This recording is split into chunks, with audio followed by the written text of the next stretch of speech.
ഇതൊന്നും എത്ര കണ്ടാലും കേട്ടാലും ആളുകൾ പഠിക്കില്ല.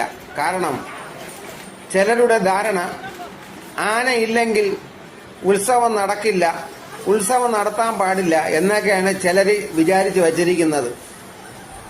എത്ര ആൾക്കാരെയാണ് ഇതേപോലെ ഉത്സവ സ്ഥലങ്ങളിൽ ആനകൾ ചവിട്ടിയും കുത്തിയും കൊലപ്പെടുത്തിയത്. ചിലപ്പോൾ ആനയുടെ പാപ്പാനെയായിരിക്കും ആന കൊല്ലുന്നത്, ചിലപ്പോൾ അവിടെ കണ്ടു നിൽക്കുന്ന ആൾക്കാരെ ആയിരിക്കും, ചിലപ്പോൾ ആനപ്പുറത്ത് കയറി പോകുന്ന ആൾക്കാരെ ആയിരിക്കും ആനകൾ കൊല്ലുന്നത്. സത്യം പറഞ്ഞ ഇതൊക്കെ കണ്ടിട്ടും വീണ്ടും വീണ്ടും ഉത്സവ സ്ഥലത്ത് ആനകളെ കൊണ്ടുവന്ന് ഇറക്കും. ആനയ്ക്ക് ഉത്സവ സ്ഥലമാണെന്നോ ഒന്നും അറിഞ്ഞൂടാ, ആനയ്ക്ക് എപ്പോഴാണ് ഭ്രാന്തളവണത് എന്നും അറിഞ്ഞൂടാ. കിട്ടുന്ന ആൾക്കാരെല്ലാം അത് ചവിട്ടിയും കുത്തിയും കൊലപ്പെടുത്തും. ചിലർ വിചാരിക്കുന്നത് ആനയില്ലെങ്കിൽ ഉത്സവം നടത്താൻ പറ്റില്ല എന്നാണ്.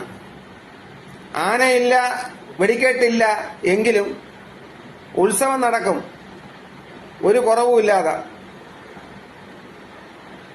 ഉത്സവ സ്ഥലങ്ങളിൽ ആനയെ കൊണ്ടുവന്ന് ആൾക്കാരെ ചവിട്ടിക്കൊല്ലുന്നതാണോ ശരി? ഇതൊക്കെ പറഞ്ഞാൽ പറയും, നീ ആരടാ മൈരേ എന്നേ ചോദിക്കുകയുള്ളൂ.